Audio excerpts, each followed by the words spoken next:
সকলকে জয় বাংলা। যারা দমদম বাংলা পক্ষের আমাদের এই লাইভটি দেখছেন সকলকে জানিয়ে রাখি, আমরা দমদম বাংলা পক্ষের পক্ষ থেকে দমদম পৌরসভা এসেছিলাম, এর আগেও এসে আমরা একটা ডেপুটেশন দিয়েছিলাম যে সমস্ত ব্যবসায়িক প্রতিষ্ঠানে যেন বাংলা ভাষায় সাইনবোর্ড বানানো হয়, তার জন্য আমরা ডেপুটেশন দিয়ে গেছিলাম। কিন্তু আমরা ডেপুটেশন দিয়ে আমরা ক্ষান্ত হই না, আমরা এসে তা আমরা দেখতে এসেছিলাম যে সেটা আদৌ কি বানানো হয়েছে কিনা বা এরকম কোনো নোটিফিকেশন করা হয়েছে কিনা আমরা জানতে এসেছিলাম। আমরা আজকে চেয়ারম্যানকে পাইনি, আমরা ভাইস চেয়ারম্যানকে জানিয়ে গেলাম। তিনি আমাদেরকে আশ্বস্ত করলেন যে ওনারা এটা ওদের বোর্ড মিটিংয়ে এটা আলোচনা করেছেন এবং দ্রুতই তারা এইটা একটা নিয়ম আকারে আনবেন এবং সকল ব্যবসায়িক প্রতিষ্ঠান দমদম সংলগ্ন অঞ্চলে যত ব্যবসায়িক প্রতিষ্ঠান রয়েছে সেখানকার সাইনবোর্ডে সেখানে বাংলা ভাষা বাধ্যতামূলক হবে, তারা আমাদের আশ্বস্ত করেছেন। এটাই আমরা জানতে আজকে এসেছিলাম। উপস্থিত হয়েছে আমাদের দমদম বাংলা পক্ষের সকল সহযোদ্ধা সদস্যরা, উপস্থিত হয়েছে আমাদের দমদম বাংলা পক্ষের সম্পাদক অভিজিৎ দা। আমরা 2024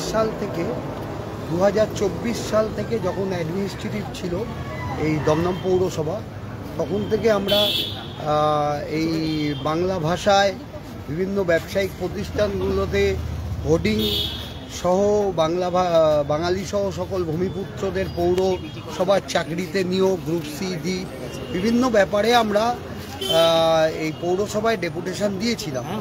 2023-24 পর আবার আমরা 2025 সালে দিই।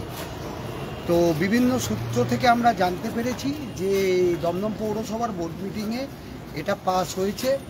তা আমরা চাই দমদম পৌরসভা কর্তৃপক্ষ যেন এটাকে একটা নোটিফিকেশন জারি করে যে দমদম পৌর অঞ্চলে প্রত্যেকটা বাণিজ্যিক প্রতিষ্ঠানগুলোতে হোর্ডিংগুলো, ব্যবসায়িক প্রতিষ্ঠান বা বাণিজ্যিক প্রতিষ্ঠানের হোর্ডিংগুলোতে বাংলা ভাষাকে বাধ্যতামূলকভাবে রাখতে হবে।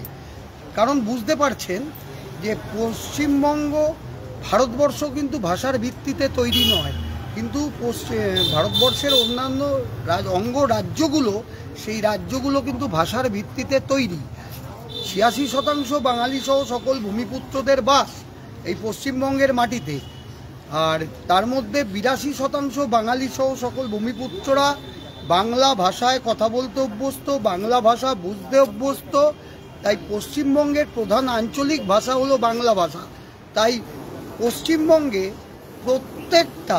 প্রত্যেকটা নাগরিকদের যারা এই ব্যবসার বাণিজ্যের সাথে যুক্ত তাদেরকে তাদের নিজের ব্যবসা বাণিজ্যিক প্রতিষ্ঠানগুলোতে বাংলা ভাষায় হোর্ডিং বাধ্যতামূলকভাবে রাখতে হবে। বাংলা পক্ষ বিগত অনেক দিন ধরে আন্দোলন করে যাচ্ছে, শুধু এই দমদম পৌরসভায় নয়, আমরা দক্ষিণ দমদম পৌরসভা, নিউ ব্যারাকপুর পৌরসভা, মধ্যমগ্রাম পৌরসভা সহ পশ্চিমবঙ্গের উত্তর দমদমেও আমরা দিয়েছি পৌরসভা। এছাড়াও পশ্চিমবঙ্গে বিভিন্ন পৌরসভাগুলোতে আমরা এইভাবে ডেপুটেশন দিয়েছি বিভিন্ন আমাদের সংগঠন, জেলা সংগঠনের মাধ্যমে। তো আমরা একটা কথাই বলতে চাই, আপনারা জানেন যে পশ্চিমবঙ্গের বাইরে, বিশেষ করে বিজেপি শাসিত রাজ্যগুলোতে বাঙালিকে লক্ষ্য করে বাংলা ভাষায় কথা বলার জন্যে বাংলাদেশি বলে দাগিয়ে দেওয়া হচ্ছে, কোনো সময় তাদের রোহিঙ্গা বলে দাগিয়ে দেওয়া হচ্ছে, তাদেরকে মানে বস্ত্র কি বলবো আপনাকে, জামা কাপড় খুলিয়ে তাদের চেক করা হচ্ছে। তারপরে বিভিন্ন রাজ্যে যারা পরিযায়ী শ্রমিক এই পশ্চিমবাংলা থেকে গেছে 25 থেকে 30 লাখ, তারা যখন ওই রাজ্যে বিভিন্ন কর্মে যারা যুক্ত, তাদের কাছ থেকে driving licence, voter I card, Aadhaar card, জমির কাগজ, এতগুলো ডকুমেন্টস যাওয়ার পর তারা যখন দিচ্ছে, কিন্তু সেখানকার সেই বিজেপি শাসিত রাজ্যগুলোতে সেখানকার প্রশাসন ওইগুলো দেখা তাদের আসল উদ্দেশ্য নয়। আসল উদ্দেশ্য হচ্ছে ওই মানুষগুলোর মুখের ভাষা বাংলা, তাই তারা ওই সব ডকুমেন্টস দেখার নাম করে তাদেরকে শারীরিকভাবে হেনস্থা করছে, মানসিকভাবে হেনস্থা করছে। সর্বোপরি বিশ্বাস করুন, হাড় হিম করা ঘটনা, রাজস্থানে এক পরিযায়ী বাঙালি ভূমিপুত্র, সে পশ্চিমবাংলার ভূমিপুত্র, তার বাড়ি মালদার কালিয়াচকে, তার বাড়ির জমির যে জমিটার দলিল ব্রিটিশ আমলে 1941 সালে, সেই ডকুমেন্টস দেখার পরও তাকে রাজস্থানে জেলে আটকে রেখেছিল 2 মাস। তার বাড়ির লোক খোঁজ খবর পায়নি। তারপরে তাকে পেল অর্ডারের মাধ্যমে বসিরহাটে ঘোজাডাঙ্গা সীমান্ত দিয়ে তাকে বাংলাদেশ বর্ডারে নিক্ষেপ করে দেওয়া হয় এবং তাকে বলা হয়েছে যদি সে আবার ভারতবর্ষে আসে তাকে গুলি করে মারা হবে, গুলি করে মারা হবে। পশ্চিমবঙ্গে এই জিনিস কখনো হয় না।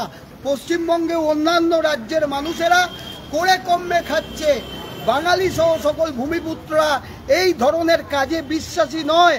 আমরা কিন্তু আইন সংবিধান মেনে কাজ করি, কিন্তু এইভাবে বহির্রাজ্যে বাঙালিদের ওপর বাংলা ভাষা কথা বলার জন্যে ক্রমাগত রোহিঙ্গা বাংলাদেশি বলে লাগিয়ে দেবে, আমরাও কিন্তু এর প্রতি উত্তর দেব।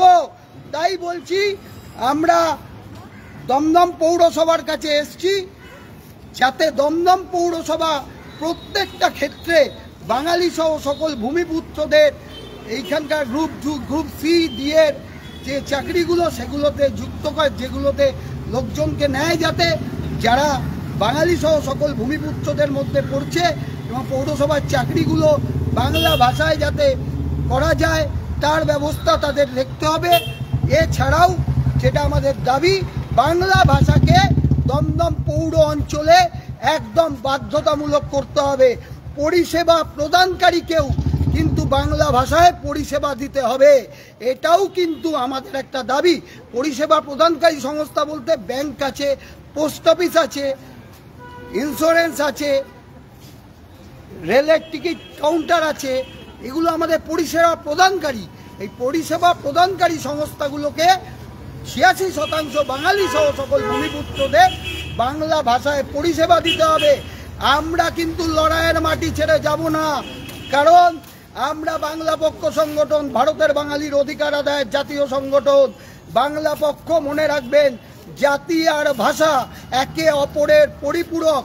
জাতিকে বাঁচাতে গেলে ভাষার অস্তিত্বকে বাঁচাতে হবে, আর ভাষাকে বাঁচাতে গেলে জাতির অস্তিত্ব যাতে বিলীন না হয় দুটোকেই দেখতে হবে। তাই ভাষা আর জাতি দুটোকে রক্ষা করার জন্যে পশ্চিমবঙ্গের বাঙালি সহ সকল ভূমিপুত্ররা ঐক্যবদ্ধ হন।